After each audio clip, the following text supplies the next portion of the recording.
Suspended from a building, trapped in a straitjacket, chained in a box underwater, bound and shackled, master of illusion Harry Houdini always found a way to escape. With all his skill, strength, and self-confidence, Houdini seemed invulnerable, but he found out that no one could trick death.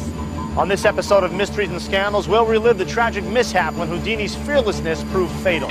One young man said, "You mean you could withstand a punch in your stomach with all my force?" And the young man struck him. We'll also show you how Houdini constantly tempted fate. That may be the most terrifying of all, being in a confined area and locked underwater. When you went to see a Houdini show, the visceral would be screaming that crazy guy is going to be drowned, and the intellect would be going, no, that's a hero. And we'll reveal why no one dared underestimate the power of Houdini. My feeling about why we still talk about Houdini is that he was doing miracles. He said that if there was any way to communicate after death, he would find it. I'm AJ Benza. Join me as we unlock the secrets of the world's most famous illusionist and expose the one trap even Houdini couldn't escape.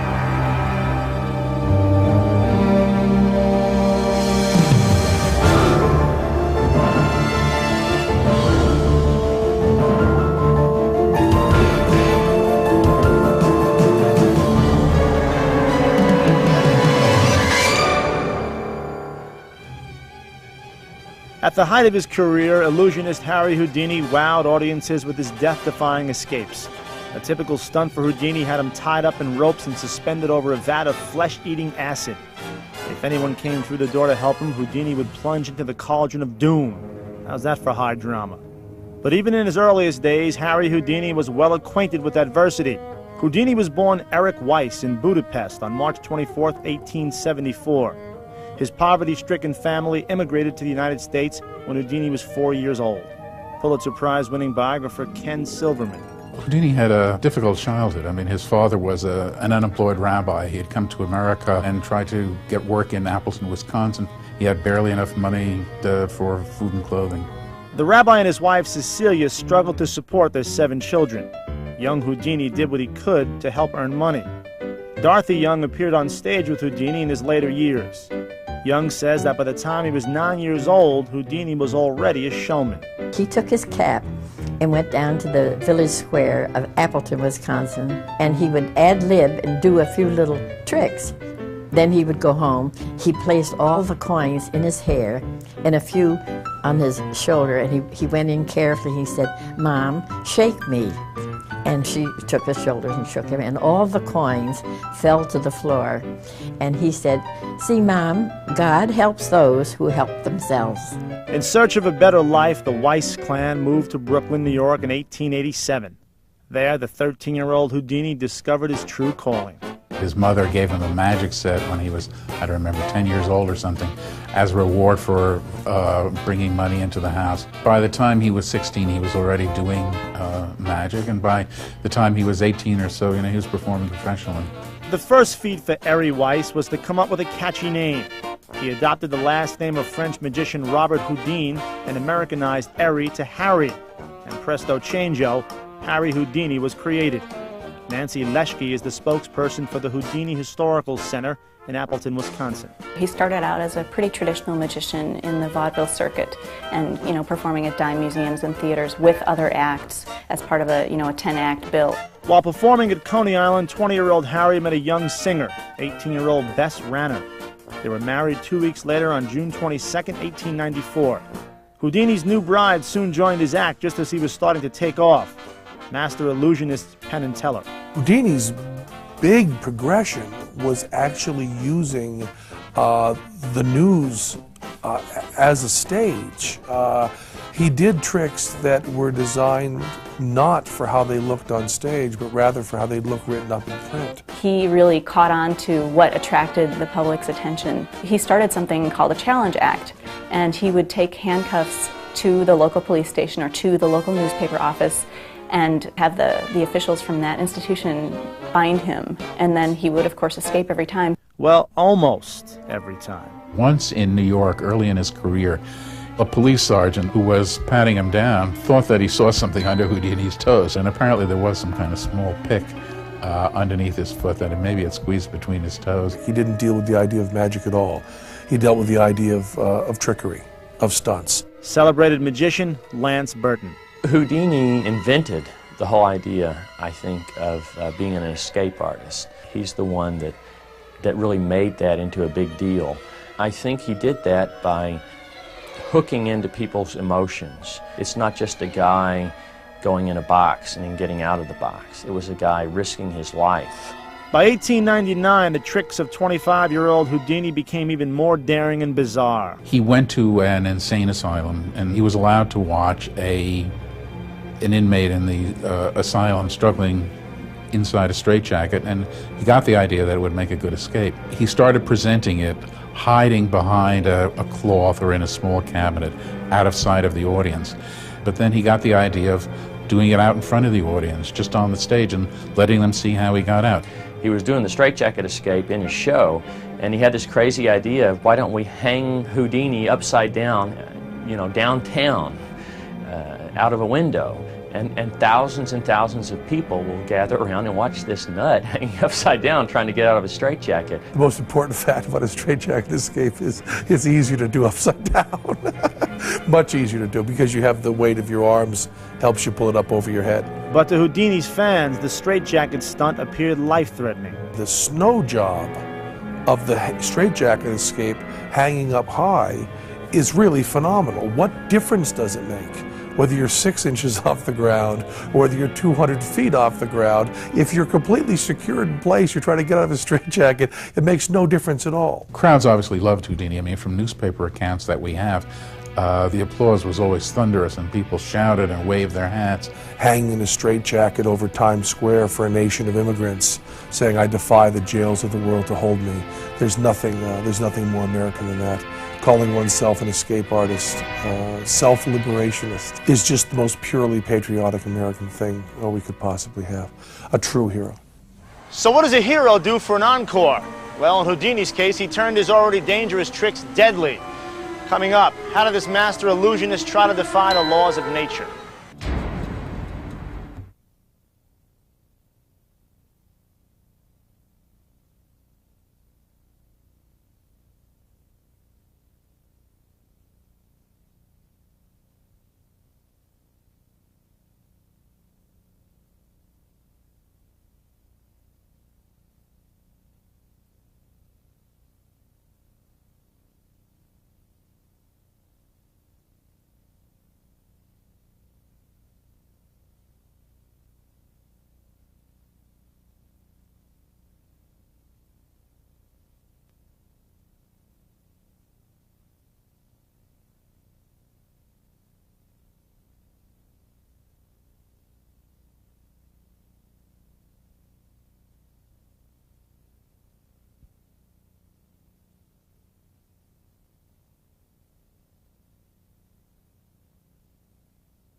For generations, magicians have tried to duplicate the tricks of the world's leading escape artist, Harry Houdini, but none of his imitators have managed to capture the public's imagination like the great Houdini.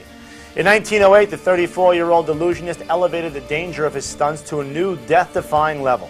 A brewery had challenged him to escape from the milk can, and he was chained up as he was used to and dropped in the milk can, which was filled with beer instead of milk or water. He was very physically fit and did not drink or smoke or anything of that nature, and so he said that the fumes from the beer almost overcame him, and that was the time that he felt he risked his life. He had all kinds of devices to intensify the dramatic punch of what he was doing. For instance, in his milk can escape, he would be put in a milk can covered with liquid, and he had a giant clock built for it so that the audience could see the time ticking away on the stage. And he also asked the audience to hold their breaths while he was inside the milk can to see how long they could hold it. Of course, after about 30 seconds, everyone went, but Houdini was still inside. It generated great newspaper stories because it seemed impossible, of course, and of course he escaped. Matthew Carpenter is the curator of the Houdini Historical Center.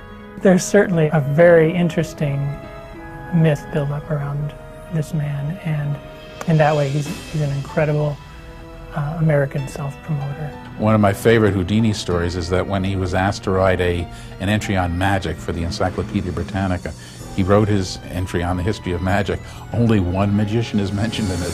That's Houdini. You know, with 2,000 years of magic, you'd think he could come up with somebody else to mention, but it was just a Houdini. Houdini authority and magician Sidney Radner. I think that Houdini was an egotistical person. Yes, I think he felt that he was superior to other people doing this type of thing. Houdini's theory was he wanted to be the best. I mean, he had a drive. He had something inside him that pushed him, and he was always trying to think of crazy things to do. Somebody who can stay inside a steel coffin underwater for an hour and a half is doing something that, you know, you have to go back to biblical times in a way to find anything that miraculous. Sometimes even Houdini thought he needed a miracle to survive.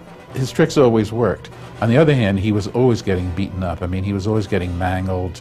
He broke everything, he fractured everything, he ruptured everything. Physically, he was, you know, it was tremendous punishment. But no amount of physical pain could have prepared 39-year-old Houdini for the ultimate heartache. In 1913, Houdini's beloved mother Cecilia passed away. In his head, I think Houdini was always performing for his mother. I mean, that was really the audience. She was the one that he really wanted to mystify and captivate and please.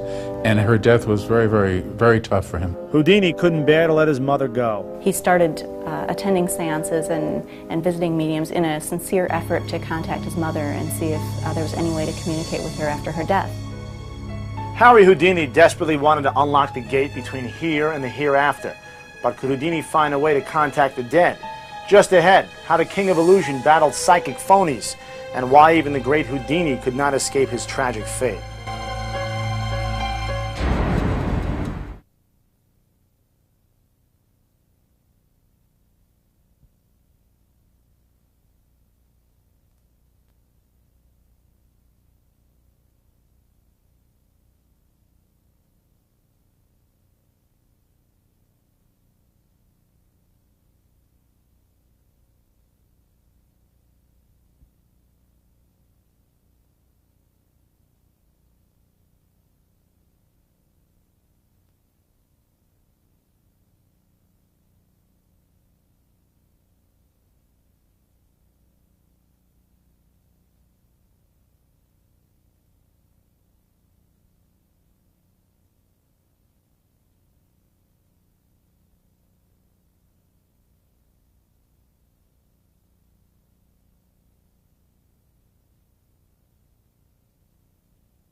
Escape artist Harry Houdini freed himself from straitjackets, chains, and giant milk cans. But in 1913, he couldn't break out of the depression caused by his mother's death. Houdini attended countless seances hoping to communicate with his dearly departed mom. And by the early 20s, Houdini realized that the spiritual advisors he consulted were frauds. He went to the spiritualist because he wanted to contact his mother, and he was very, very hurt and mad because he discovered all these spiritualists he went to were using magician's tricks. Houdini thought they were wicked. They would prey on poor people to hear the voices, spend their last dollar. Because he was a magician, he recognized the techniques that these mediums were using to fool people into thinking that there indeed was some contact from their dead relatives. He began a crusade, there's really no other word for it, to debunk mediums and spiritualists. Houdini attended seances in disguise. Once he figured out the deception, he'd reveal his true identity and expose the scam. He was the first really famous magician to say, "I'm doing tricks, and so are they." Beginning in 1924, 50-year-old Houdini made his findings public. He went around the country lecturing against the spiritualists, and he gave an hour demonstration, show how they were able to make trumpets blow and so on. He spent over $1 million that one year exposing spiritualists. I don't think Houdini ever said he didn't believe it was possible to contact the dead. He was always hoping that he could, and he was always looking to find someone who was genuine. Houdini's obsession with death often pushed him to accept even more dangerous challenges. He was always tempting death, and he was a daredevil. He had that kind of temperament. One of the stunts, he stood on the top of a biplane and jumped handcuffed into Lake Michigan. He was always taking pretty big chances. In the winter of 1925, 51-year-old Houdini made his debut on Broadway.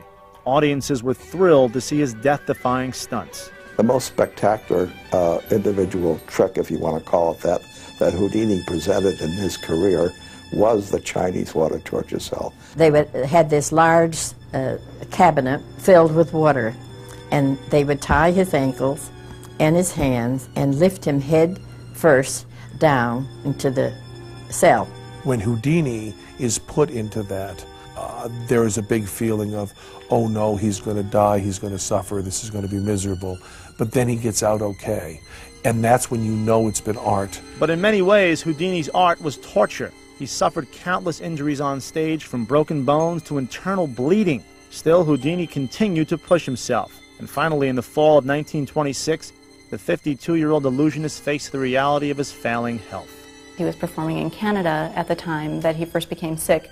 There are accounts that he may have had appendicitis for a little bit of time before the incident that provoked it or aggravated it. The famous story is that he was in his dressing room in Montreal, and a student asked him, "Can I punch you in the stomach?" One young man said, "You mean you could withstand a punch in your stomach with all my force?" And Houdini nodded. And the young man struck him without any preparation or telling him, and it burst his appendix. Historians aren't sure right now whether he indeed had appendicitis before that time and the punch just ruptured his appendix or aggravated his condition in some way. Sick and in great pain, 52-year-old Houdini maintained his strenuous schedule. He was asked to see a doctor in Montreal, and he refused because he had a rather important engagement in Detroit. He went to the theater and performed and collapsed. It turned out that he had a ruptured appendix, and the ruptured appendix caused peritonitis to set in. Peritonitis comes from a bacterium. Appendicitis comes from a bacterium. And that couldn't have been given to him by a punch in the stomach. He must have had it before. But that punch to the gut no doubt made a bad situation worse. With his wife Bess and his brother Houdini at his bedside, Houdini took his final bow. On Halloween in 1926, a week after he had been punched in the stomach, he passed away. He simply said that he couldn't stand the pain anymore, he couldn't take it anymore. He died in his brother's arms on October 31st when he finally gave up. He said to Houdini, "I have to give up," and he died. Come on, this is Harry Houdini we're talking about. And Houdini himself said if it was possible to communicate from beyond, he'd be the guy to find a way. So break out your Ouija board, folks. When we come back, I'm going to tell you the secret code Houdini devised to prove there's life after death.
On Halloween 1926, the great escape artist Harry Houdini died at the age of 52 from peritonitis. The family and friends he'd left behind wondered if Houdini could perform the ultimate magic trick and return from the dead. Meanwhile, the news of his unexpected passing shocked the world. Houdini biographer Ken Silverman. Houdini's death really made front page news, and I mean front page. It was big headlines. And the interesting story is Houdini was traveling around the country with a coffin in tow. And he died on the road, and they actually shipped his body back to New York in the coffin that he was carrying around to rehearse this buried alive trick. The funeral in New York was a huge event. Crowds all over the street, police saluting him, and people out to watch. Because he had a long-standing relationship with the press, they followed him in death as they did in life. Houdini's widow, Bess, also held on to the hope that if it was at all possible, her husband of 31 years would contact her from beyond the grave. After Houdini's death, Bess Houdini held a seance for 10 years running, starting in Hollywood, trying to see whether she could get back in touch with Houdini. They set up a code before he died to try to communicate with each other. Bess and Harry agreed their secret code would be Rosabelle Believe, but Bess learned from Houdini himself to be skeptical. Finally, in 1936, after 10 years of attending seances, Bess acknowledged that Houdini was gone for good. Houdini never said he would come back from the dead. That's an absolute mistake. Houdini said if anybody could come back, being Houdini, he would do it. Houdini was someone who fought for rational thought, no supernatural, and remembering him as anything except a man of science and a man of truth and a straightforward man who believed in physics is just a spit in a hero's face. For generations of fans, Harry Houdini will be remembered as a hero. No matter what he had done, he wanted to find a more daring, more challenging way of doing it. He said to a reporter in Australia during one of his visits there, he says, "I want to be #1, it is all I ask." Houdini was really the first magic superstar, and maybe the first superstar in show business. He is the thought of a century. He really is the idea that we can think our way through things. And it's a powerful idea that is emotional and at the same time intellectual. And we don't have any other stars in the 20th century that have come close to that. You know, when you think of it today, when you think of U2 playing a concert, you know, in the middle of an intersection, stopping traffic, well, we've all seen the footage of U2 doing that, but that's Houdini. Houdini started that. Even though he was a superb showman, in private life he was a kind, compassionate, very caring person. It's the Frank Sinatra of magic, exactly. He was sort of like the Evel Knievel of his day. Jack Dempsey, Babe Ruth, and Houdini. I think they have become legends. 200 years from now, there will be some scholars who will talk about Elvis Presley, but I think they'll still be talking about your boyfriend pulling a Houdini. And even today, so many decades after his death, many of Houdini's secrets are still secure. Houdini's lucky. We still don't know how he did a lot of his things. I am the only living person that was closely connected with Houdini. Houdini swore me to secrecy, and I've never divulged anything since. Houdini was a product of his time. I think if somebody would say to me, could anybody do a Houdini today? I don't think so. Every time you talk about freedom, every time you live freedom, you are working towards it. And it's part of the constant work of keeping things free. And I think that even on that silly, cartoony level of throwing off handcuffs and throwing off straitjackets, that it's still very, very important. And it gets people saying the word freedom. And I mean, I'll repeat it forever, I defy the jails of the world to hold me. It is kind of like an American anthem. So maybe Houdini couldn't actually come back from the dead, but his magic spell will live on forever. And if that's not escaping death, I don't know what is. I'm A.J. Benza. Join me the next time we conjure up Hollywood's tricks, tragedies, and triumphs on Mysteries and Scandals.